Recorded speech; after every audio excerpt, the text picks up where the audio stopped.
Hello, I'm Captain Phoenix and welcome to my corner. In this video, I'm gonna tell you about the latest release from Sam Records, the French record label. It's this one, Big Bill Broonzy, blues singer, and actually there are two records, Volume 1 and Volume 2. I'm gonna tell you a little about who Big Bill Broonzy was, about the background of the recording, and some details about it I got from Fred Thomas, the man behind Sam Records. I spoke to him earlier today, and he shared with me some information about this release and also about future releases from Sam Records. I'd like to share this with you. I hope you'll find it interesting. So hang on.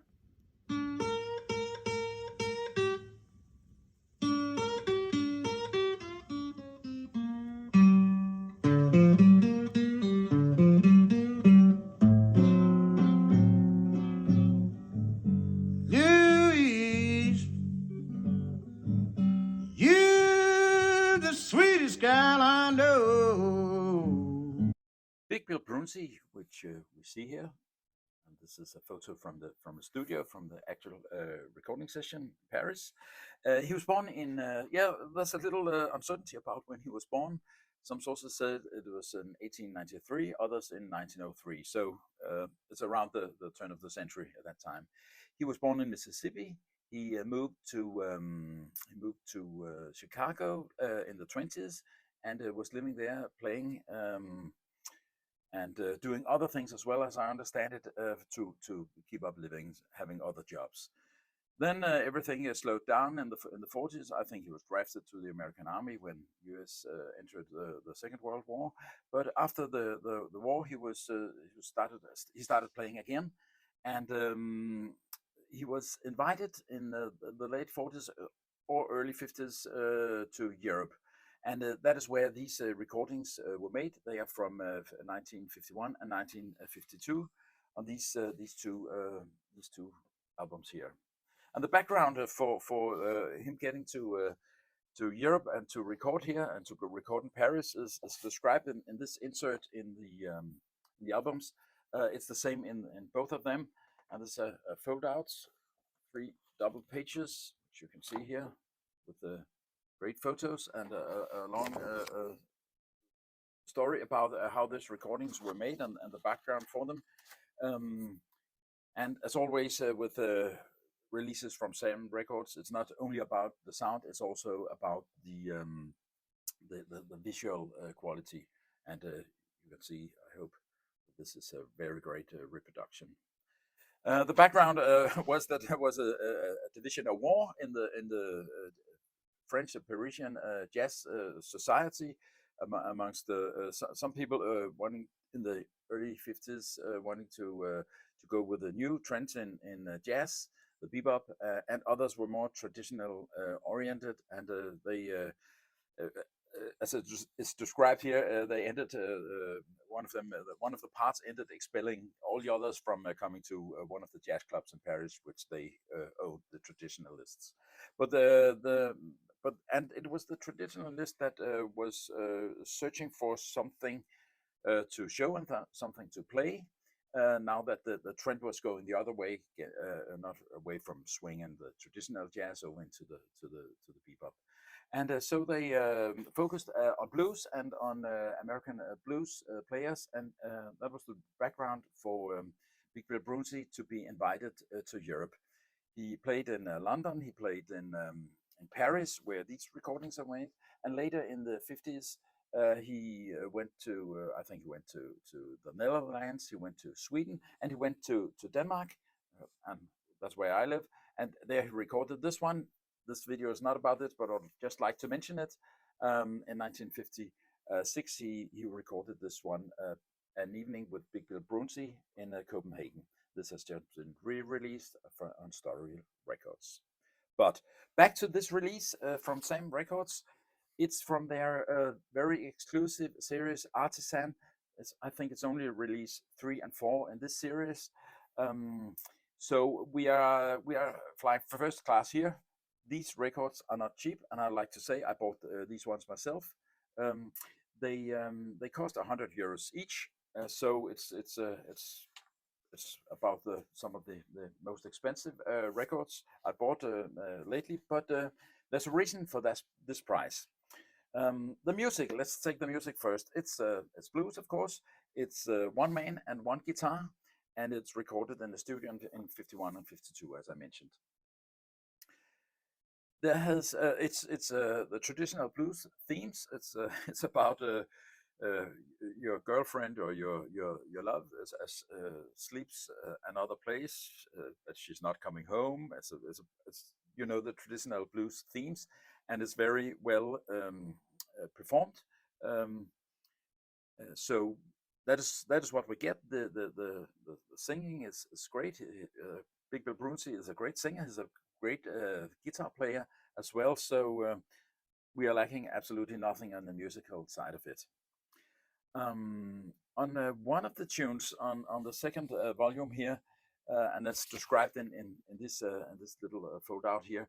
It's described that he got so emotionally touched on the last tune on side 2 of the second record that he had to stop singing. And I listened to that, and actually you can hear his in Danish we say his throat gets thick.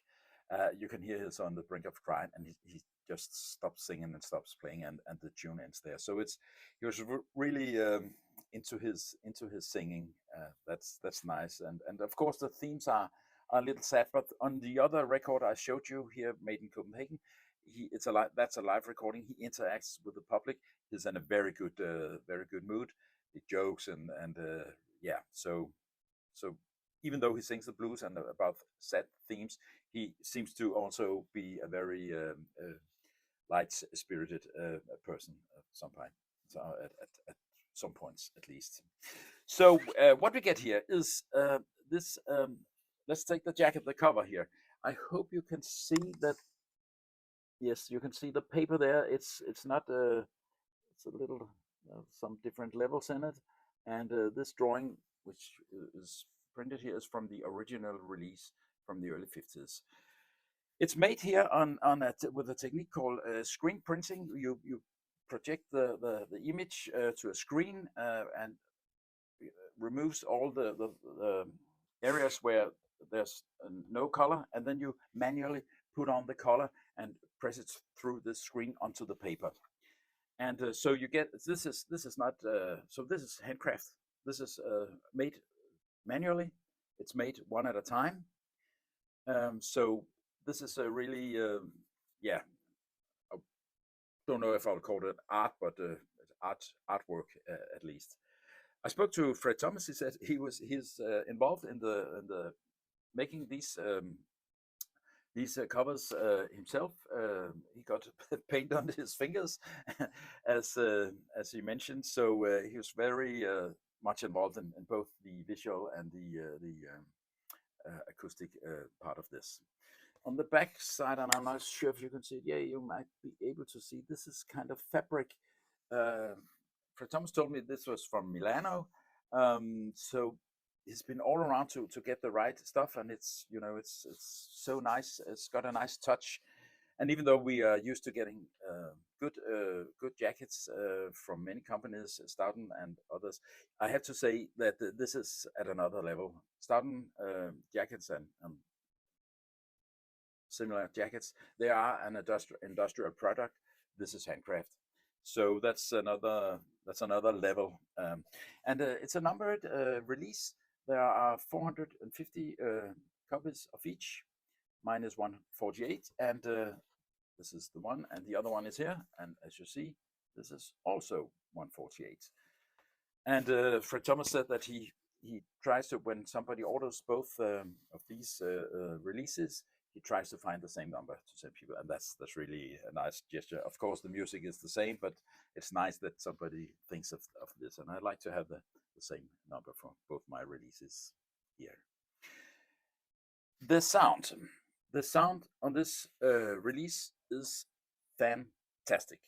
It's so clean, it's so clear, and these recordings are from 1951 and 52. So that's incredible how well this was recorded.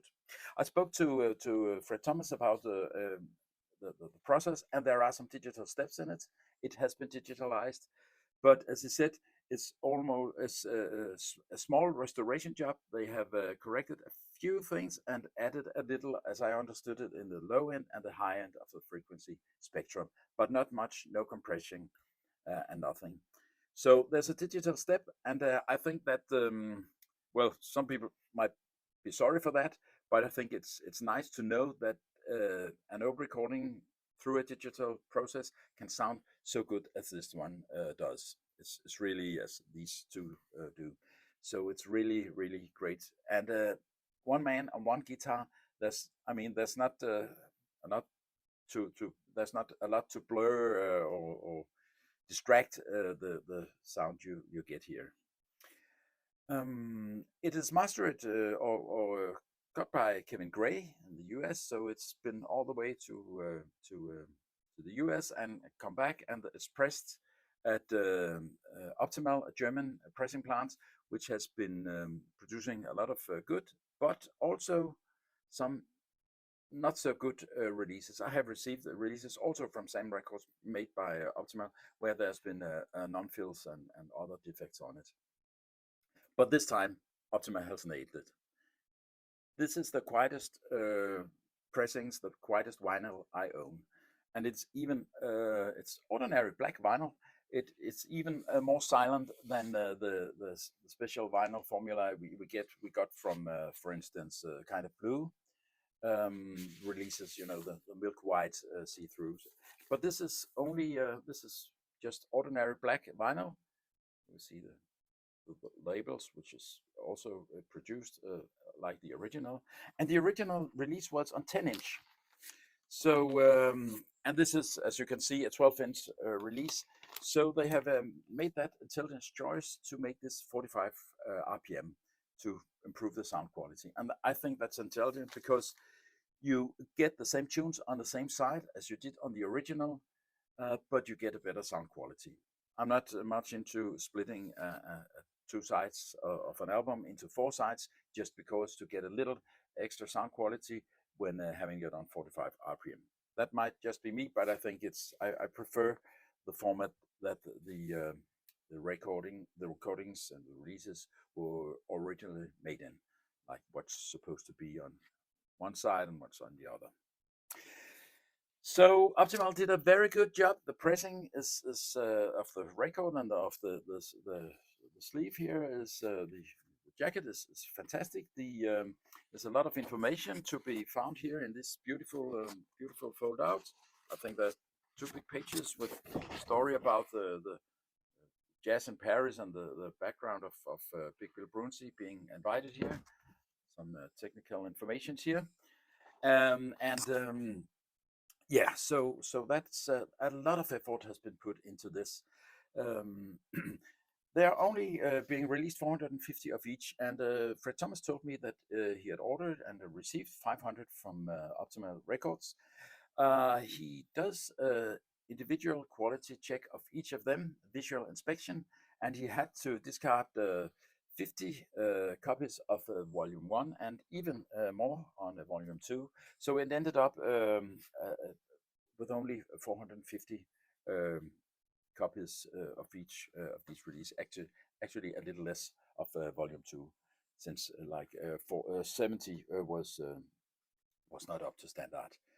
So yeah, it's not easy. So to dump just 10% of the production, that's seriously that's serious. Yeah. This release will also be the last one from Sam Records on Optimal. In the future, he'll work with a French pressing plant, Mariac, as I understand it, which also presses the 2 latest releases from the label The Lost Recordings. It's a French one-man owned company, which are deep into quality. So it's Sam Records is a one-man company, and this Mariac is another one-man company. So I think they'll fit together well. So we can look forward to the next releases. I think both in quality-wise, and there are coming 2 more releases on Sam Records. Fred Thomas told me about it. I'm not sure about the details of both of them, but I know that one of them would be Shahib Shihab, British, sorry, an American artist who lived in Copenhagen, and it will be a recording from Copenhagen from 1965 with the Danish radio jazz group, kind of a small big band, what turned out to be the Danish radio big band some years later, a recording from 65 on original on Octave Records.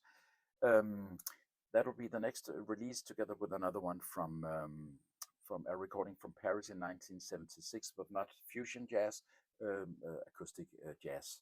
I was told with the, I think there's tenor sax, cello, and drums, but I'm not sure about exactly who are the artists on that one. But more good to come from Sam Records.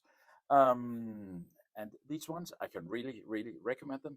I started being interested about how they sound, and they sound, as I told you, fantastic.